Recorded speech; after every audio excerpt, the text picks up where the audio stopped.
Today is January 24th, 2015. Joining us on the porch are local musician Mark Wahl and founder and executive director of CNY Arts Center, Nancy Fox. The best place for family. What are you waiting for? Where friendships run deeper. Come join us on the porch. So glad you're on the porch.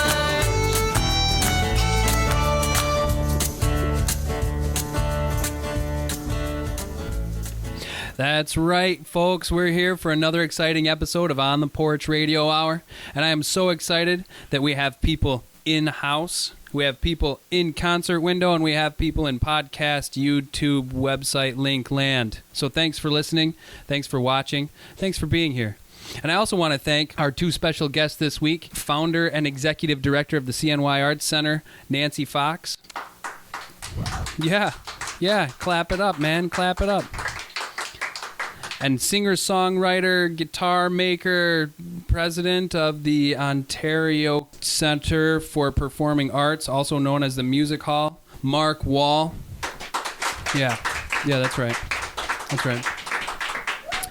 And it seems as though if you've been following The Porch, if you've been listening, you've noticed that we've started some kind of a curse or something here on The Porch, because we're never exactly sure if our guests are going to show up.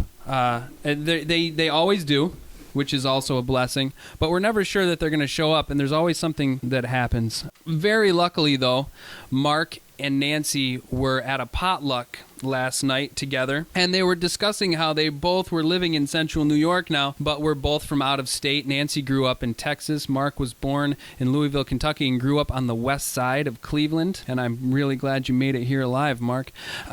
And so, they're here, not here, actually. They were there at the potluck, and they were enjoying themselves, and they were actually talking over the wiener plate. So there's, you've always got the marinated sweet and sour, spicy, barbecue, all the different crock pots of wieners, and the little tub of toothpicks. And like you sometimes witness in a very happy ending kind of movie, they both reached for the toothpicks at the same time. And as they did, the toothpicks went tumbling onto the floor.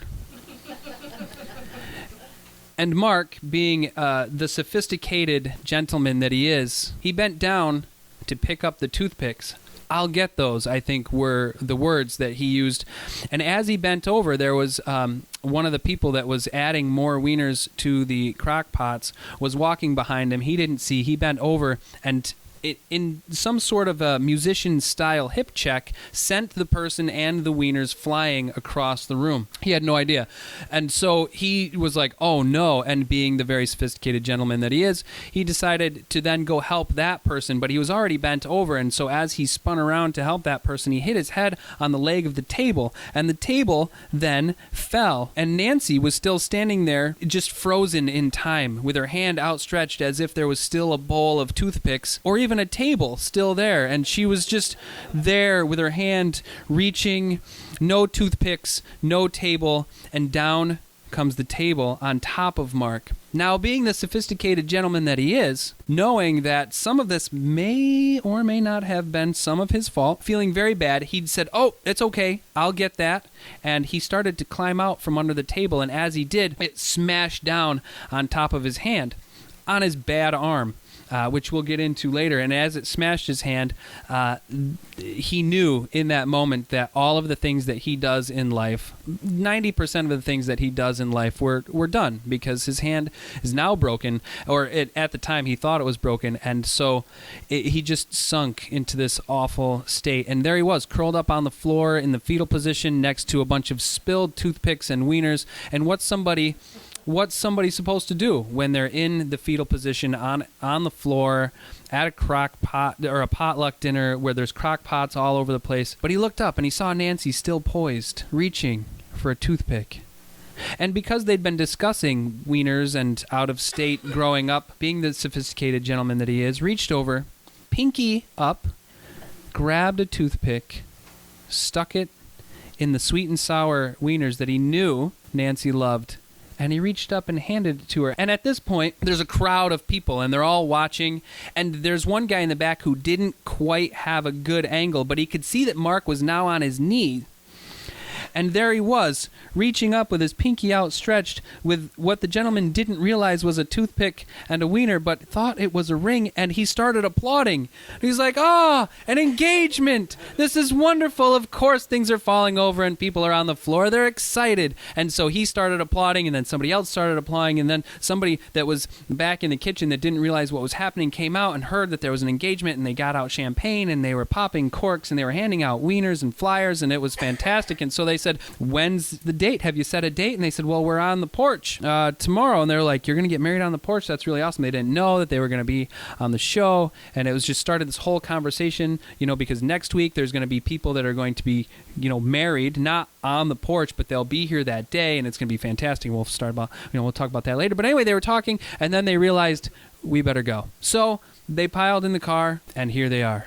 And Mark, thanks for being here. You're on the porch. Mark, you're on the porch. Thanks, Matt. This is a song about the wind when it keeps you up all night and it's just attacking the house and won't quit. And you're sure that wind has got a brain, and you start to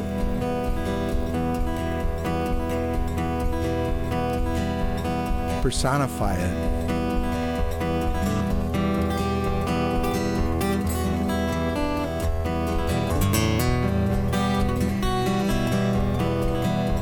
Wind's an angry man out there, reckless, mean, and drunk, tearing at the trees all night, bark right off the trunk. Voice so loud it shakes the dirt, so shrill it shuts your eyes.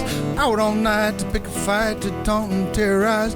You can hear it where you're hiding. Everywhere you go says change is coming. How don't really know, but and the trouble is everything you fear, so you never sleep and you always keep them voices in your ear.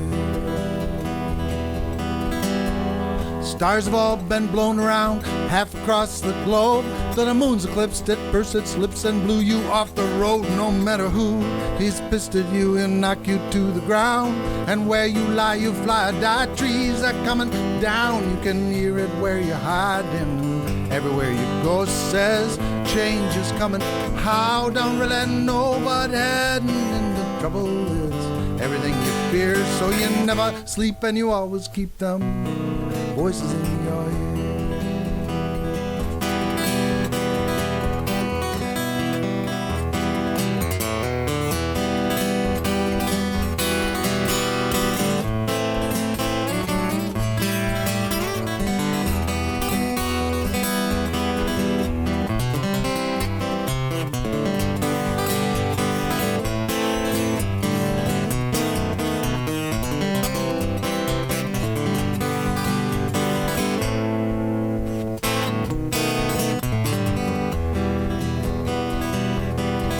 Nothing scares you like not knowing, speeding way out of control. So you break and run, now you're stepping on the ones who seem to know.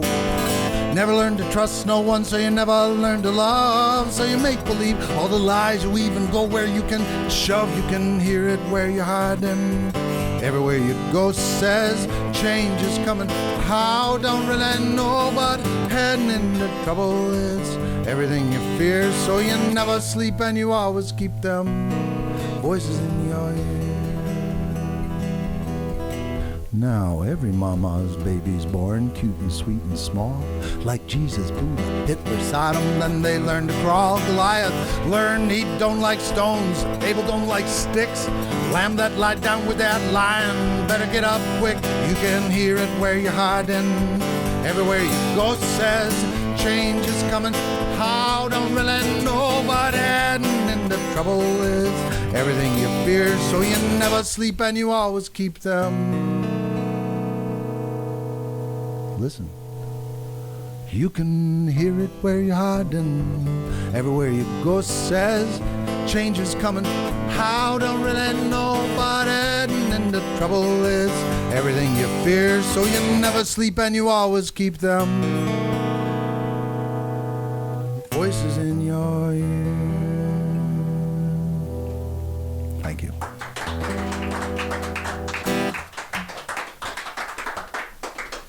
Mark Wahl, everybody. Thanks, Mark.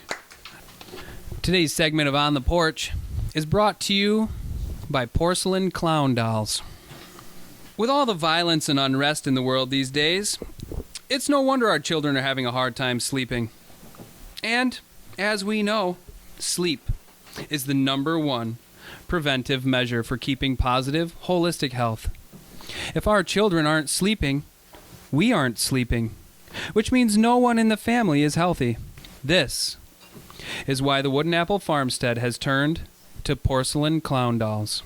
How do porcelain clown dolls help keep us all healthy? Well, studies have shown that more children do not leave their beds at night with a porcelain clown doll positioned in a prominent place in their bedroom. If your child can see their personalized porcelain clown doll from anywhere in their bedroom, then that means the doll can see them all the time. Here's one account from a porcelain clown doll owner and On the Porch listener. Dale from Kentucky writes, "When my parents first brought home my new porcelain clown doll, I had been uneasy and restless at night. I would get up and go into my parents' room and sleep on the floor. Then they placed it on my shelf, and I haven't gotten up to walk past that doll since." So listen up, Elf on the Shelf owners. Do you want to introduce a more comfortable, year-round sensation of being watched for your children? Do you want to sleep better at night yourselves? Nothing says comfort, safety, or security like the stare of a porcelain clown doll. Think of when you were a child. Think of the times you laughed and felt joy. Clowns. Every time. Help your children experience that feeling of being watched all night long, and help yourself get some well-deserved sleep. You deserve it because you made the right choice. You chose porcelain clown dolls. Porcelain Clown Dolls brought to you by the makers of barbed wire bed tents and tripwire door alarms, and from Cozy, the Council on Sleepy Youth.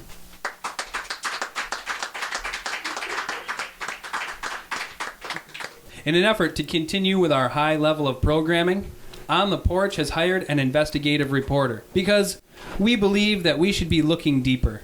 We should be digging deeper and providing a higher level of quality listening. So I'd like to invite onto the show our investigative reporter, Mobile Holmes. Thank you. Thank you, Mobile. So tell us about this last report, or the first report, actually. We sent you down to D.C. to dig up some stuff. And what'd you dig up? Well, Matthew, as you know, many folks in our nation's capital have an agenda and want others to hop on board, but they are persuading them with opposites. Opposites, Mobile? Yes. This is where politicians are running into issues. Most words have opposites, but a few do not. That makes them as lonely as a motherless Disney character or an orphaned cinderblock mouseling.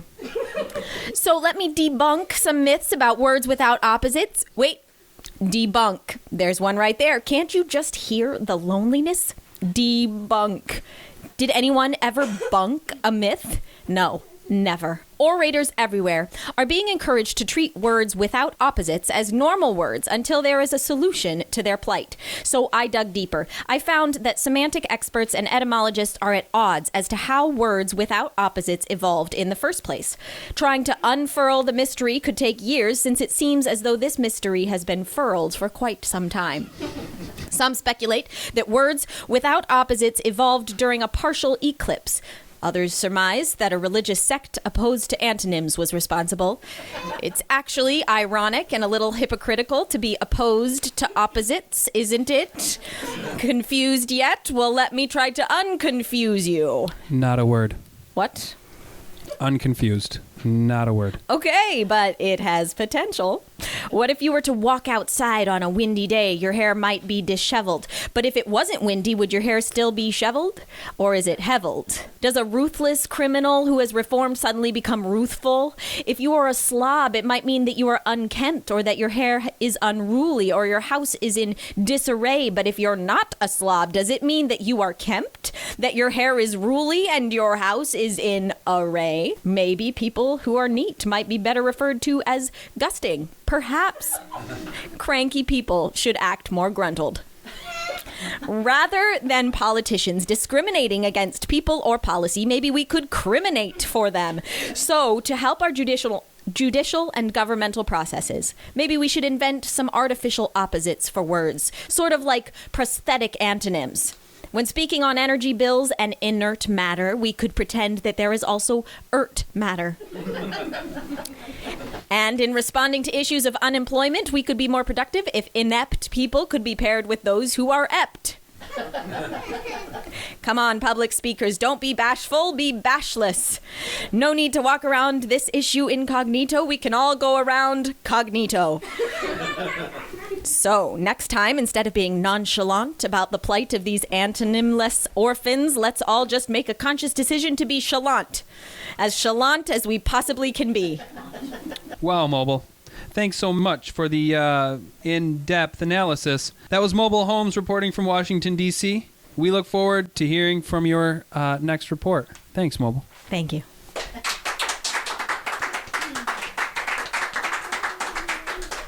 Nancy, welcome to the Porch. Thank you. It's good to be here. I'm glad you're here. I am too. And I'm glad that you made it from Texas. Yes. Oh, long drive. Yes. That's really awesome. Now, what brought you here from Texas?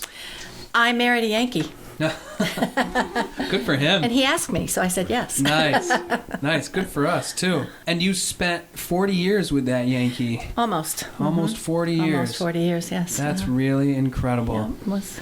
And in the information that I kind of gathered from you before the show, I'm sorry about your loss. And, Thank you. And in that loss, you made a decision that you were going to do something in the community. And I really appreciate what you had to say. I grew up in Fulton, and I loved that we had signs on the ends of the roads when you entered into the city. It said "City with a Future." With a future. Mm-hmm. And to know that other people were taking that seriously too is really exciting, and you really did. So you had a vision. Tell us a little bit about that vision. Well, I just, it sort of came out of a desire to see a better future. If we're going to have a city with a future, what can we do to make that future better? Because there were a lot of naysayers, a lot of people saying that Fulton had no future, that Fulton was a place you didn't want to be from. That's right. And it was very discouraging. You could just Google Fulton on, and get some really nasty comments back. And I felt like that was wrong. I have a personal interest in pursuing the arts, and so I wanted to do that. But then I thought, you don't do the arts alone. Artists need other artists, and so it just seemed a natural collaboration to try and create a new future for Fulton, a new identity by bringing the arts. The arts have such economic potential. They really do. I mean, everybody can be impacted by the arts in so many ways. And I just said, if Fulton needs this new identity, why not the arts? That's right. Why not? Yeah.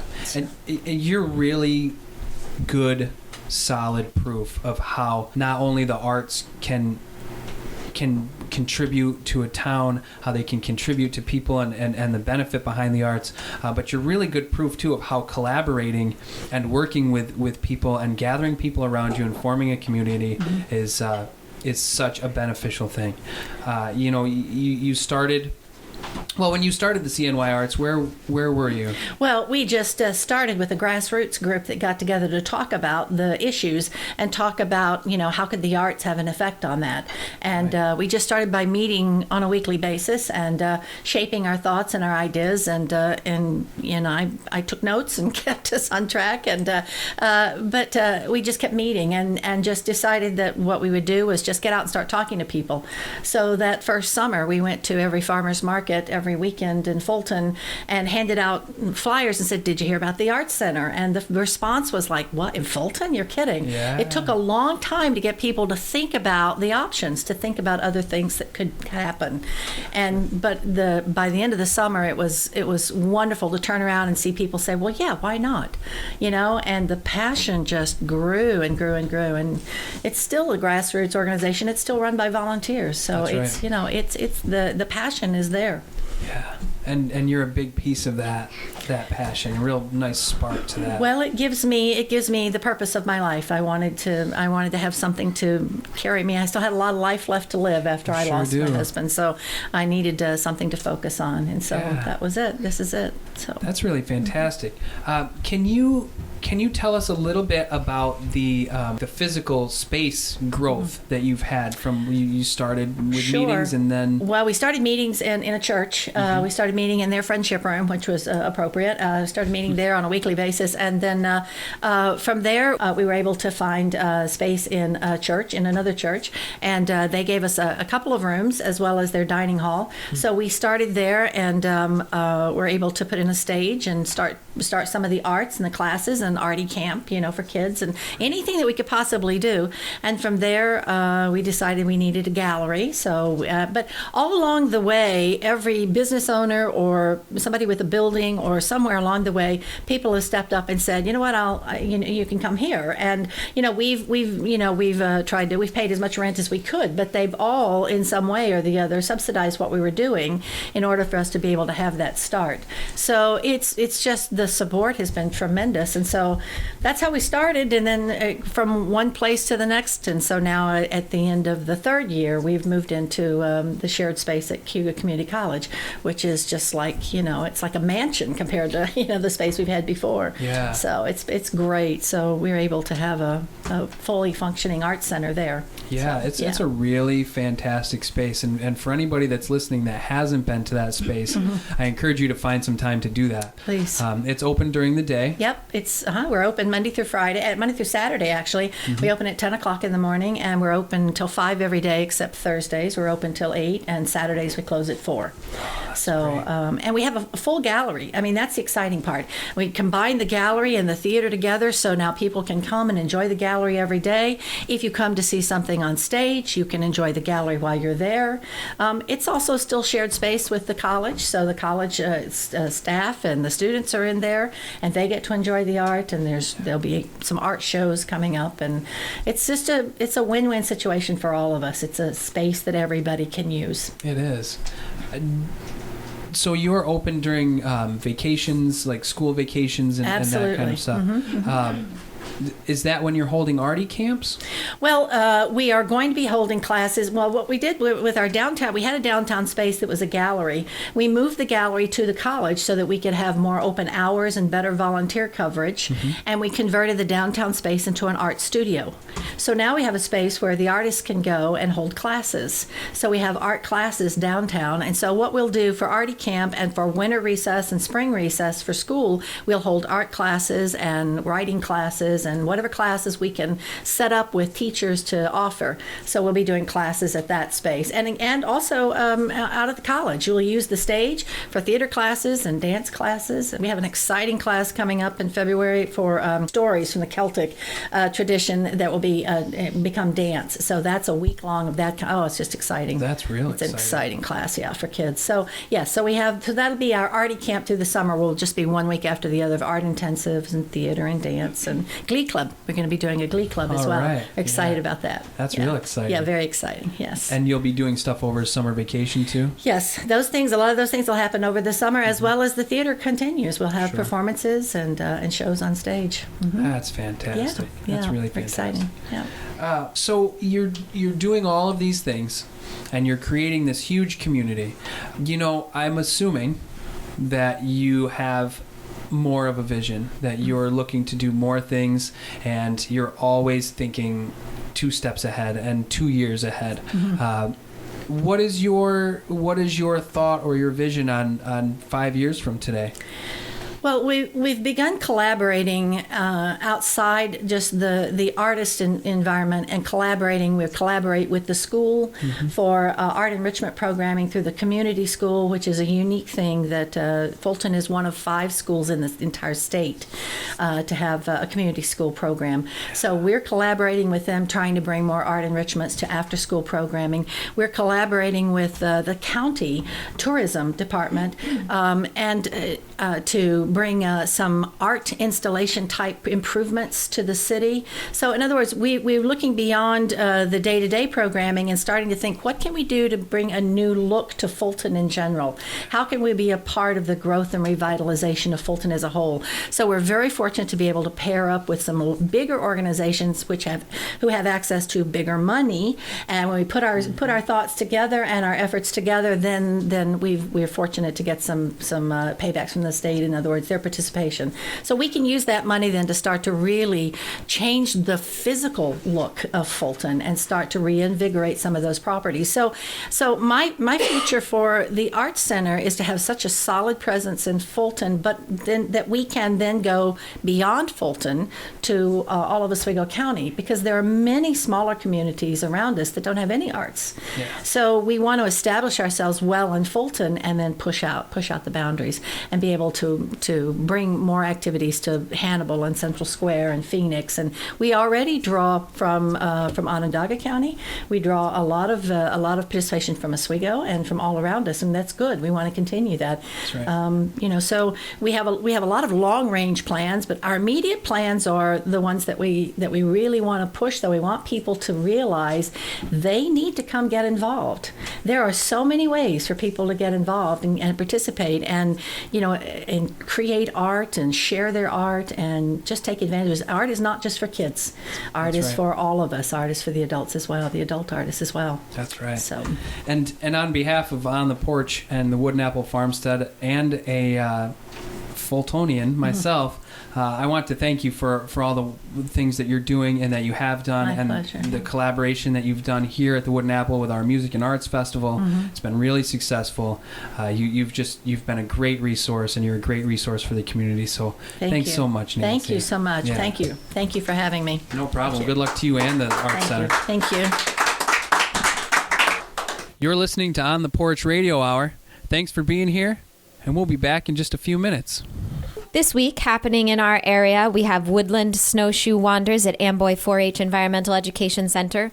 Every Sunday in January at 2 p.m. If a person can walk, they can easily learn to snowshoe. An environmental educator will give a brief instructional clinic on technique and then lead participants for a short wander through the center's mixed woods and wetlands. There will be a walk if snow is not sufficient.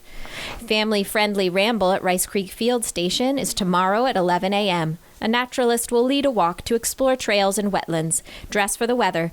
Call 315-312-6677 the morning of the hike to check trail conditions. Everything Illustrated 6 is an exhibit featuring the work of SUNY Oswego Advanced Illustration students. It's housed at the SUNY Metro Center at Clinton Square in Syracuse, weekdays through January. Visit oswego.edu for more information.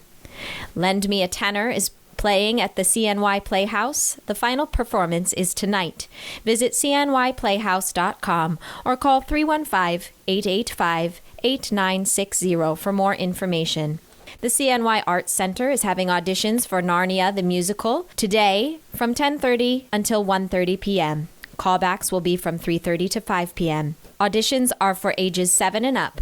Please come prepared with a song and to read from the script. The CNY Arts Center is also offering a writer's cafe once a month beginning tomorrow, Sunday, January 25th at 6 p.m.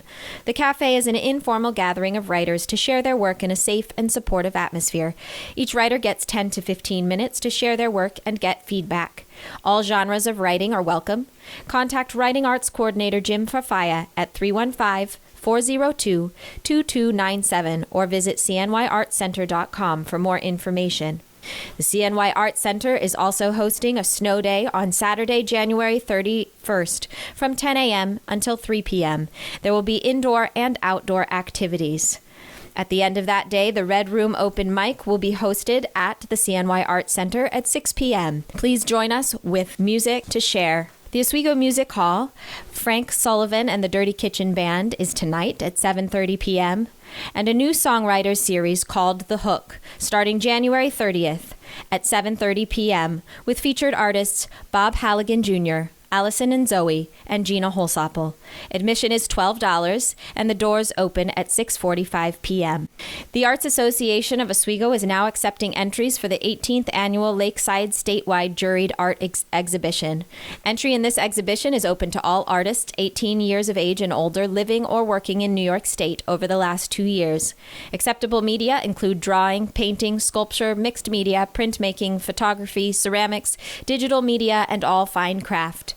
The purpose of the exhibition is to offer a diverse cross-section of artwork currently being produced in New York State. Visit oswegoarts.org/exhibition for prospectus and instructions, or call Lori Kester at 315-343-6599 with questions. Warm Up Oswego celebrates its 10th anniversary February 7th with a day of fun-filled activities, entertainment, vendors, fireworks, and more. Visit warmuposwegofestival.com for more information. The Red Room Sessions at Wooden Apple Farmstead is a time for songwriters, musicians, and anyone else who wants to build their musical skill and knowledge to get together.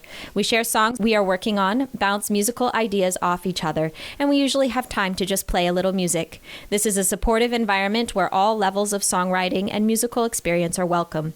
It is the final Sunday of each month. Next session is tomorrow at 6 p.m. The third annual Hot Cocoa Contest at the Wooden Apple Farmstead is February 1st at 11 a.m.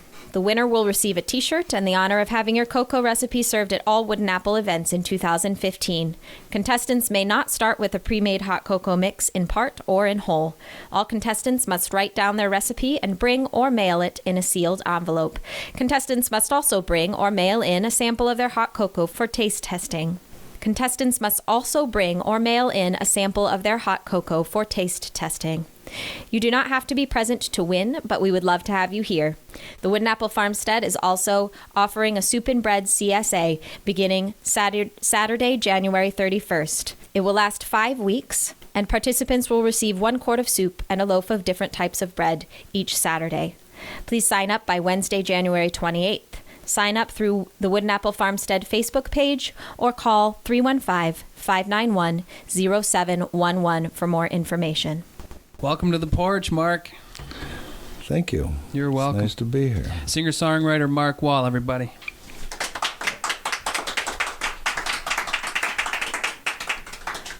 So, Mark, you are a crafter of many things, with your hands, your mind, with your music. I'm gonna start the interview way back at the beginning of your time when you were in high school. You started making guitars and you started a folk music club. Is that right? I did. I always had a kind of a skew on how I look at things and interest in building and making things, and I took an interest in instruments and decided to make one. I had been playing guitar to some extent, and so I built a big old 12-string and I played it through college. Really? It got irreparably damaged, but it was a lot of fun. And I built a couple other instruments back then, and that began my latent career in lutherie. So if you started doing that in high school, you've been making guitars now for what, 10, 15 years? Well, I took a long hiatus. Oh, all right, all right. A long time off. Yeah. The great gift of having some time in Tom Johnson's shop here in Oswego, who was a fine luthier, then just could not build my own shop and just get going, because it is a passion. It is a pursuit. It's also a form of serving people. That's right. All kind of people, once they know you build nice instruments, then they trust their own instrument if it's not one of yours to them, and then you're a troubleshooter and a problem solver and a thing repairer, and that added to songwriting and added to the work I do with the Ontario Centre for Performing Arts. It's full circle. We go to festivals, we pursue talent to populate our stage with, and so it's a whole circle, and it's great fun. Now that I didn't know the story about the first guitar that you made, and I mean I had the trust anyway, but I think it helps people really build that trust, because I was thinking you were going to say my first guitar ended up turning into a cutting board or something, but you played it through college, that's pretty remarkable. So good for you. Now there's one thing that you didn't mention that you've done in all of those things that have come full circle. You've been involved with the Newman Center in Oswego for quite a bit of time too, and you're doing music stuff there too. Since college, and I took a few years hiatus here and there, but it's a place to work with kids, work with college students. Yeah. A lot of people get on a microphone for the first time. A lot of people learn there, and then there are people that bring their gifts that are cultivated. And so I've been working with college students for at least 25 years. So That's really great. it used to be more intense. Now I'm more casual, Right. but yeah, I'm still there. It's nice to belong.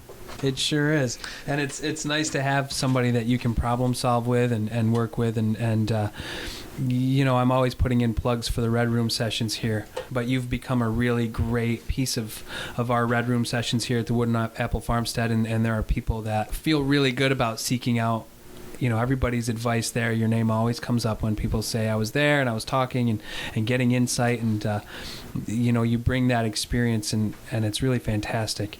Thanks. And so knowing that you're doing those kinds of things other places too is really good to know. You're accessible. Well, you know, my predecessor here, Nancy, you folks and Nancy are doing just great things, and I really identify with that because I'm in semi-retirement, and I feel the same way. I feel it's time to do what you can to pass it on. It's time to commit your retirement or your later years to things that make you feel like you're on the planet for a purpose. It's the great feeling knowing that you're pushing in that direction, you know. So Yeah. I feel fortunate to be able to put energies in that direction. So Yeah. Well said, and it's definitely felt, which is a lot of fun, and you same energy and that same drive in the music that you create too, the songwriting that you do, and the focus on not just the lyrics but the story, and you put a lot of focus on the music itself, and it's been really fun to watch everybody's process, you know, and it's really fun to watch your process too. What I would like to do then is to try to dive into that process a little bit, because when I first met you, you were a guitar player in my mind, you know, as a musician. I was like, Mark is a guitar player. I knew you as a guitar maker as well, but I was like, this guy's a guitar player. That's what he does. That's his thing. But then the more I got to see pieces of your process and hear about it through our interactions, that's not it. So when you're sitting down and you are inspired, you have a story, how's it work? In short, Mark, what do you do? You sit down with your guitar, you sit down with your pen, drive, what do you do? it's kind of like there's a lot of similarities between painting, between sculpture, between theater and songwriting and singing. The arts are in truth very similar and very connected. The process is recognizably similar. And I came up through the art program at the college, and I double majored. I was stage design and lighting design at the theater, and that kind of dovetails in what I do at the music hall. But when you start a song, it's kind of the same thing. You really can't force it. Right. You can't go, I'm going to write a song. You can, but you might get something that doesn't have the emotion and the depth. I think the best thing you can do is get inspired by events or a feeling and tell a story. Metaphors are key elements in songwriting for me because they provide another way to attach images and sounds and color, whatever it is. I write with metaphor a lot. And sometimes I have an experience and I need to say something about it. Sometimes I'm moved by someone's heartache or somebody's great passion for something, and think I can sneak a song in about that, and you just start writing, and sometimes you get moved by just a musical phrase, and you start just mumbling. Mm-hmm. Right. And it comes, but I get it. and sometimes it doesn't come at all, and you put things down. And then there's things. Sometimes you get a great idea, great melody, and all that, and you say, well, if I don't write that down, it's going to pass. And sometimes they pass just like a dream. Mm-hmm. You go, what was that dream I had? But I feel very fortunate to be able to actually get more comfortable writing songs at this age, being older, and it's they seem to work better than they used to. They're not so hard to come up with. So. That's right. Thanks, Mark. It's always nice to be inside the mind of an artist every once in a while. So, and I'm also a big fan of process, and so I'm excited to hear how some of that process came together. And you've got another song for us? Sure. This kind of comes from those times when you got stuff that you got to go do, and you don't want to. And then you realize there's a lot of things out there.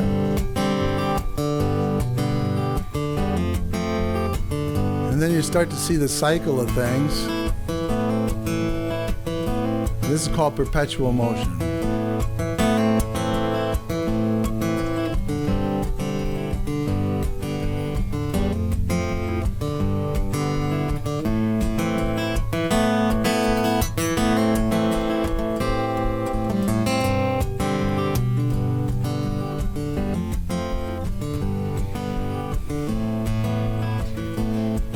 Just a thing or two you want to keep in mind.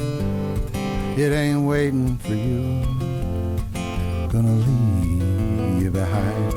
It's perpetual motion, or something like that, going round and around, and it's never coming back. It don't care who you are, it don't know your name. It's the way things are. Gotta play the game.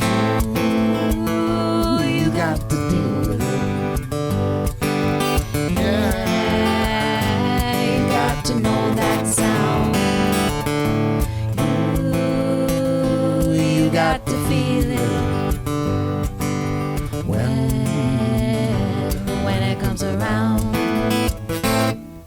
It's a pulse of the planet. It's a rising of the tide. It's a swelling of the river. It's a moon on a ride.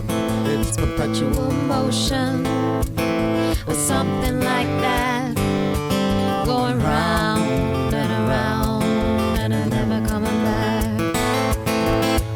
pounding surf, gonna beat the shore. Vine in the jungle, gonna reach for more. There's a stranger knocking on the bedroom door. Nothing's forever, nothing's forever. Yeah, You got to deal with it. Yeah, you got to know that sound. You got to feel it when it comes around.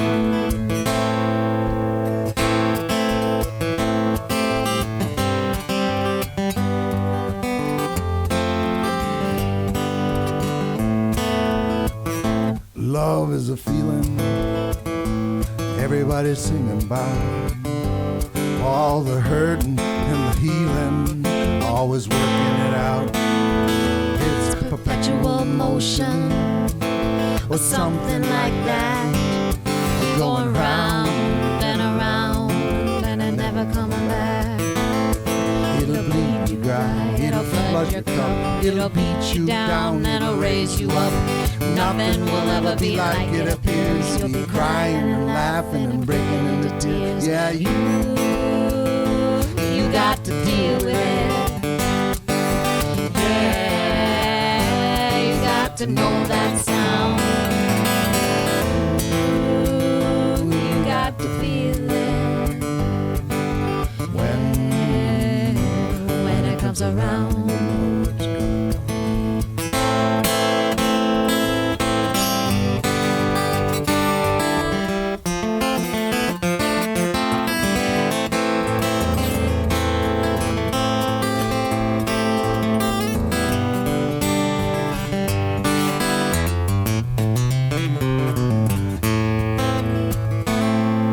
It's a cloud on a mountain, wind in the tree, frost on the ground, and the falling of the leaves.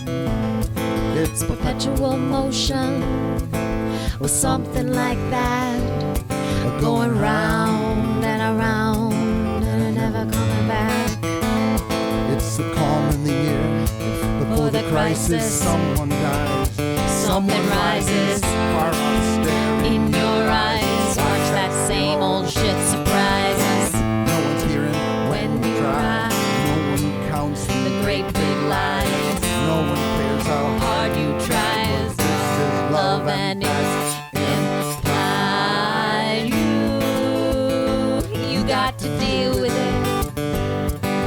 Yeah, you got to know that sound. You got to feel it. When it comes around. You got to deal with it. Yeah, you got to know that sound. You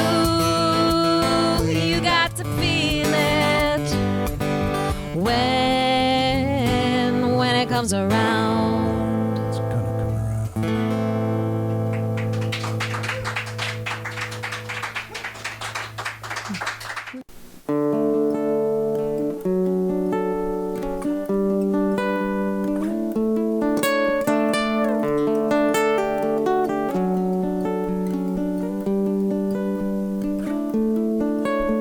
Oh, Shenandoah, I long to hear you.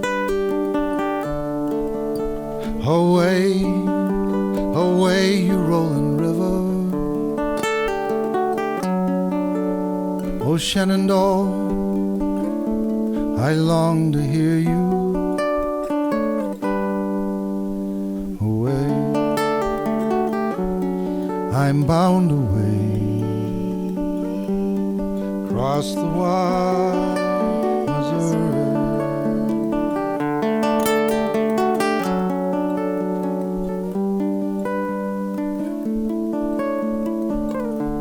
Oh, Shenandoah, I love your daughter. Oh, way, you roving river. For her I'd cross your roving water. Away, I'm bound away, across the wide Missouri.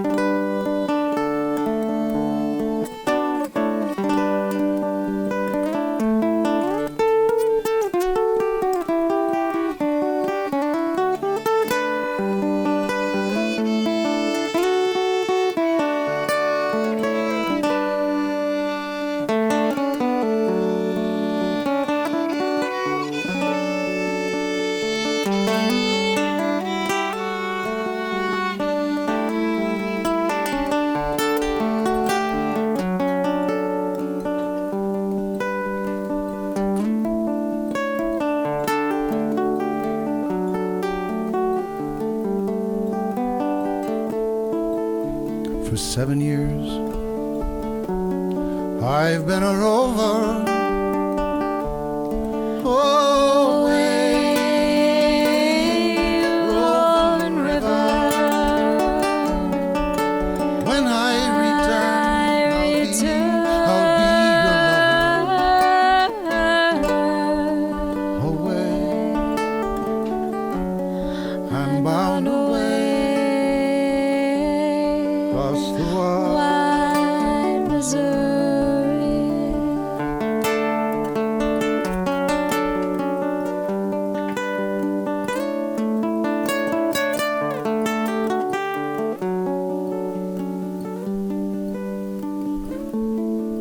of Shenandoah, I'm bound to leave you.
Gina Holsappel there on violin and vocals.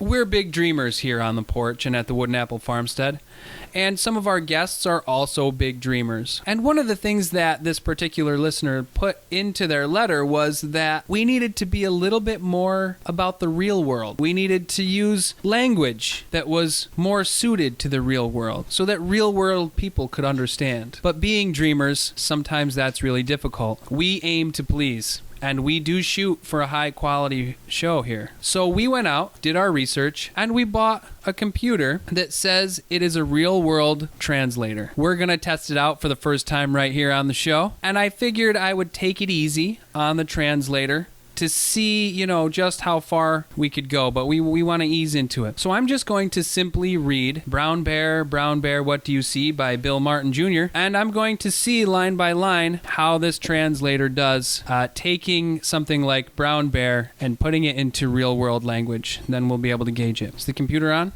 I got the thumbs up. Brown Bear, what do you see? Brown Bear, what do you see? All right, good. I see a red bird looking at me. I see that. That red bird has been watching me eat. Oh, okay. Red bird, what do you see? Red bird.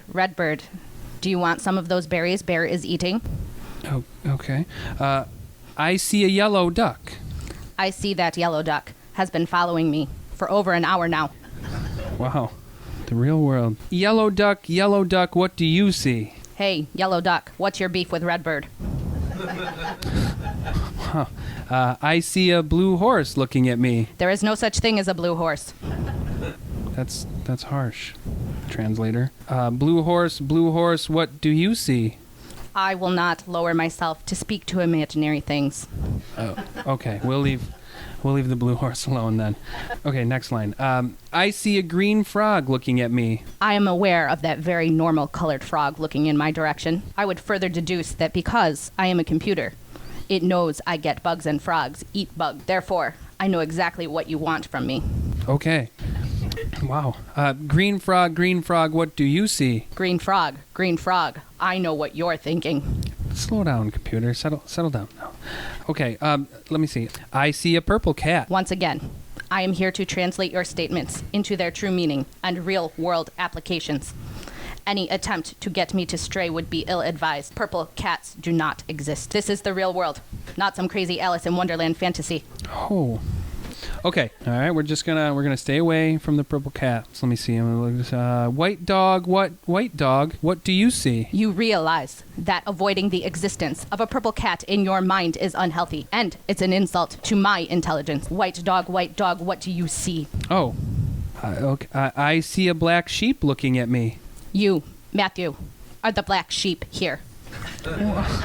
This is why you need me to translate. You don't get it.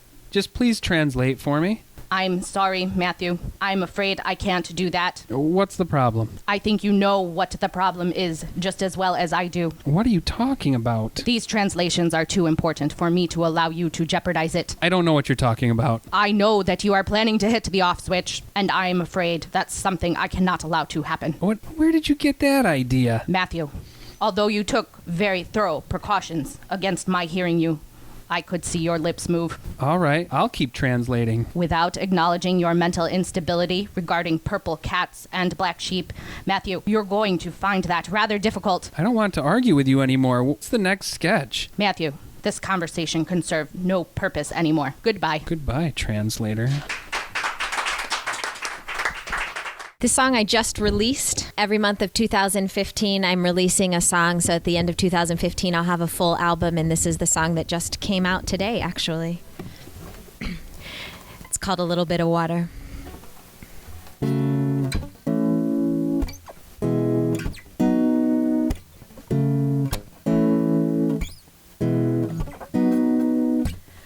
Wish I was a little younger, not a care in the world, just a little fear of thunder, proud to be a girl. Then I met a little flower.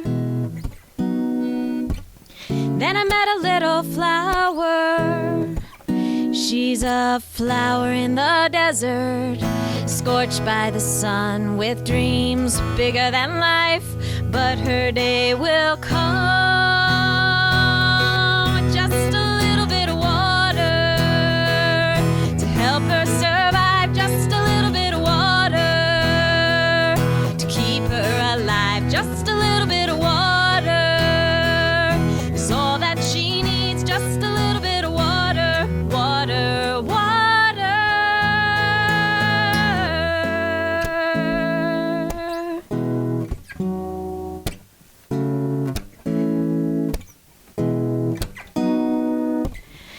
I'm standing in the ocean, ready to take that leap. I always stood on dry land, now I'm ready for the deep. I always climbed the mountains when they said, stay right here. I always played the brave one. Now I need a little inspiration. I need a little inspiration from that flower in the desert, scorched by the sun with dreams bigger than life. Now her day has come. Just a little bit of water to help her survive. Just a little bit of water to keep her alive. Just a little bit of water is all that she needs. Just a little bit of water, water, water. Just a little bit of water to help us survive. Just a little bit of water to keep us alive. Just a little bit of water is all that we need. Just a little bit of water, water, water.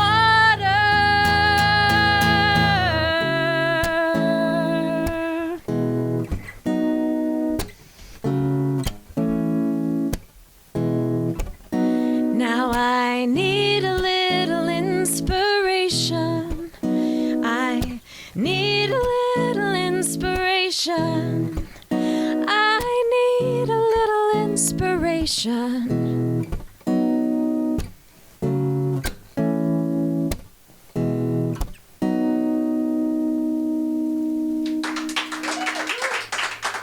Thank you. That was Gina Holzapfel performing Just a Little Bit of Water out for you to purchase. It was awesome. It's the first release from the new album. May 12th, 1995. It was Mother's Day. Megan McNamara woke up in a hotel room in Vancouver, British Columbia, and the first thing she did was she got on the phone and called her grandma because it was Mother's Day, and it was grandma that she always spent Mother's Day with. Gema Jean, she called her, and so she needed to call Gema Jean and wish her a happy Mother's Day. But Gema Jean wouldn't allow her to wish her a happy Mother's Day until she apologized for what Megan counted to be the 52nd time because she wasn't there in Vancouver with Megan.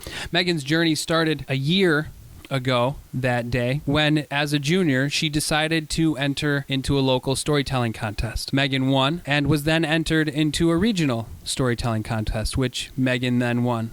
And she continued to work her way up until this moment over the last year, supported by her high school, her friends, her family, and now, all by herself in Vancouver, she was getting ready for the North American Championships. And she had worked her way through these brackets over the last couple days, and now she was getting ready for the finals. It was going to be her, 2 young men, and a young woman. One of the young men she didn't really think deserved to be there. I mean, he was an okay storyteller, but the reason he was in it was because he was a representative for the school that was hosting the event. And, you know, they deserve to have a representative, but she really didn't think he was going to do much. His name was Cliff Waugh, and he was a Canadian, and he was attending St. George's University Preparatory School for Boys and was representing the school in the storytelling contest. The other contestants that made it to the finals with Megan were Benny Smith from Myrtle Beach, South Carolina, Dominique Vincent from St. Thomas in the Virgin Islands, and Cliff. She wasn't too worried about Cliff. But those other two had something. See, they had been in this contest before. They were seasoned, and Dominique had made it to the finals just the year before. And Megan had heard her talking while she was down at the Continental Breakfast the day before, and Dominique was pretty convinced that she was going to have the story that was going to win the finals. Megan sort of believed that, but she believed she was good enough. See, what Megan does is she just walks around and listens all day at the Continental Breakfast, at lunch, at all of the workshops she got to go to, eavesdropping on conversations on the escalator. She didn't take the elevator. That was too boring. People didn't talk in the elevator. But on the escalator, you've got nothing to do. You're not walking, so you're not going to run out of breath, so you talk. And she stands right in the middle of people when they're talking, and she listens. So then when it's her turn to tell a story, she just takes all of their stories and puts them together in one fine line. And that's how she's made it this far. And it was beautiful. But she was missing Gema Jean and her best friends and everybody back home. And stupidly, she visited the school. She went to St. George's University Preparatory school for boys the day before and visited their library. She was given a temporary library card so that she could enjoy all of the books that they had. And she said she was going to do a little research, but really what she wanted to do was just take her mind off it. So she went to what they called the children's section, and she pulled out her favorite Charlie Brown stories. And in this Charlie Brown story, they pack him on a bus and they send him off all by himself for a spelling bee. And he doesn't fare too well. And she was feeling really connected to Charlie Brown until she realized he didn't do all that well. And then she realized that that was probably not the best story that she could have picked out of St. George's Library. So now she's in her hotel room, hanging up the phone and getting ready for her day. So she decided she was going to visit the shore, she was going to walk around, she was going to go to the local park, she was going to leave the hotel, and she was going to find some stories, and she was going to tie together the finest line she'd ever roped in her life. But there was nobody out. People were either at home, they were either at church, or they were with somebody that was important to them getting ready for the storytelling competition. She didn't have any of those things. She had gas from the bagel that she ate at the continental breakfast at the hotel, and that can't be good. So she decided that the next best thing would be one of her favorite things. So she went back to her hotel room, plugged the tub, turned on the shower, and laid down. Man, that feels good. She got some music on, and she just laid there and dreamed until she heard a pounding at the door. Pounding, pounding, pounding at the door. And she realized she'd fallen asleep. And she realized that not only had she plugged the drain, but she had plugged the little overflow thing. And so now the tub was running, and somebody was pounding at the door. So soaking wet, cold, and very embarrassed, and storyless, and friendless, Megan answered the door. And she said, "I get it. I'll turn off the shower." And they handed her some towels, and she soaked up the floor.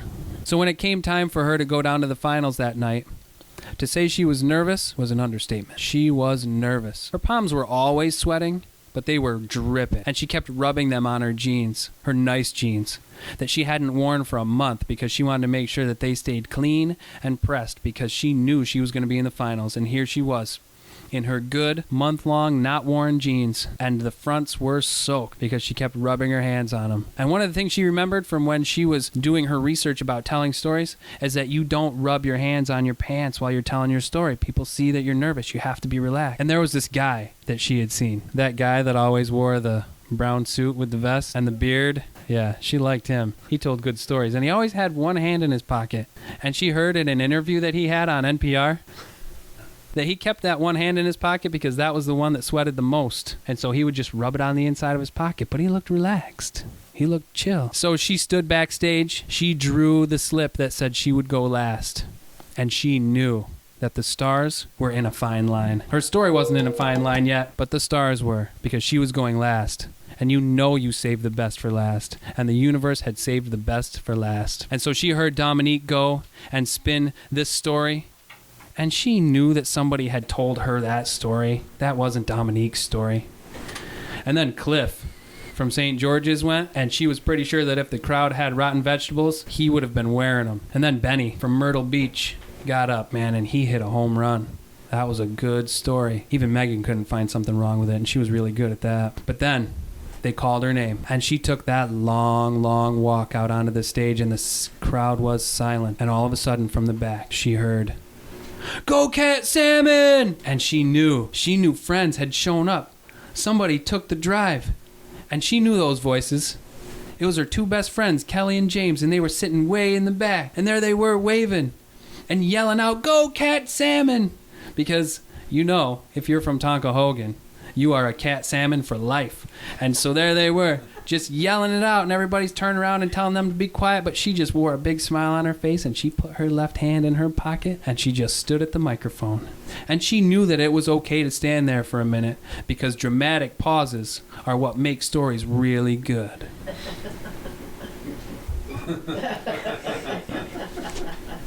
She still didn't have her story. And so she had to connect with somebody in the crowd real quick. And she looked down, and there was this guy sitting next to this girl, and she didn't look interested at all. And he didn't look interested at all. And that was her moment. That was her inspiration. And so she put her hand way down deep into her pocket, and she thought about all those people back home in Tonkahogan. And she thought about Kelly and James sitting in the back of those stands. And she just started talking. And she didn't even have to close her eyes. She could see everything as clear as day, and she just explained what was happening. It was beautiful, and everybody was enthralled, and she knew that her time was coming to an end, and she didn't have the end yet. And so she dug deeper into that pocket, and there it was, the end of the story.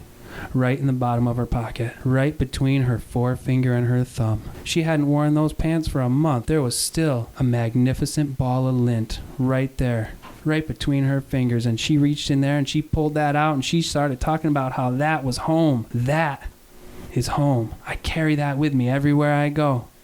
That's where I belong. It stays right here, nestled comfortably and warmly up against my thigh, and I can reach in and pull it out of my pocket whenever I want. And then she looked in the back, and everybody disappeared. And that piece of lint went right back in her pocket, and she looked over at the judges and gave them the biggest grin in the world. And then they disappeared, and all she could see was Kelly and James, and then she could see the whole town. Like all of a sudden they just appeared, and a tear right in the corner of her eye. And as it fell, it hit the ground, and she could hear it echo. And when that echo came back, so did the song of her people. This is my home. This is my only home. This is the only sacred ground that I have ever known. Should I stray in the dark night alone, rock me, goddess, in the gentle arms of Eden. Rock me, goddess, in the gentle arms of Eden.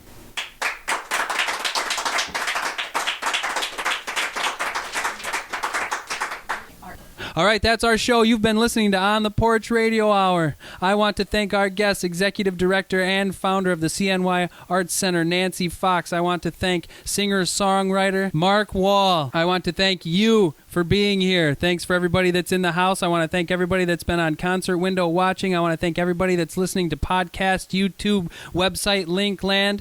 And, tell your friends. We need all the support we can get. This has been a great time. We've loved having you be part of it. And if you want to be part of it live, you can either come out to the Wooden Apple Farmstead every Thursday night. We start recording at 7.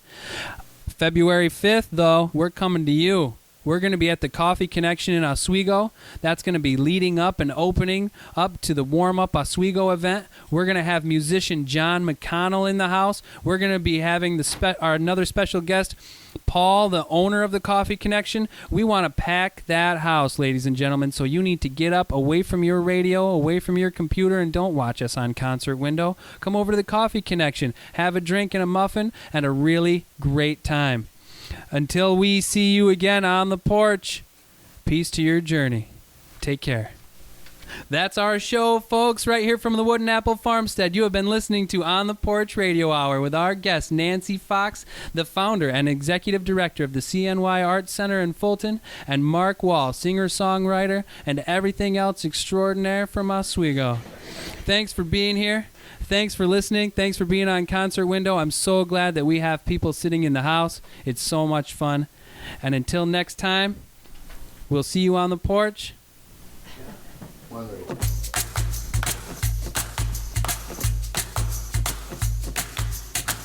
On the Porch is a production of the Wooden Apple Farmstead with host Matthew Wood. Our musical director is Gina Holsapple. Our stage manager is Ray Monet. Our sound technician is Maxwell Wood. Contributing writers for the show include Matthew Wood, Gina Holsapple, Bill DeMott, and Bill Martin Jr. Special guests include Nancy Fox and Mark Wahl. Find information about past shows, being on the porch, and much more online at ontheporch.weebly.com.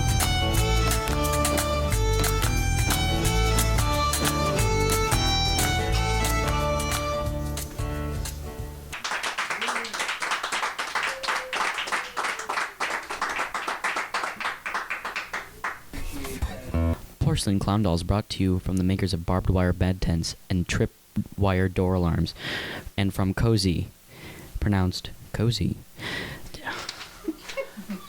Why is that written in there?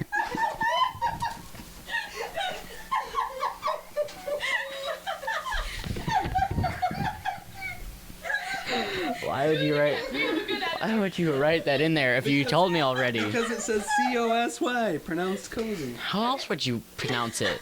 Okay, seriously, God. your voice is off. Forget. Yeah, I'm just sorry. Go cozy. Council on Start at the beginning of your My thing? Yes.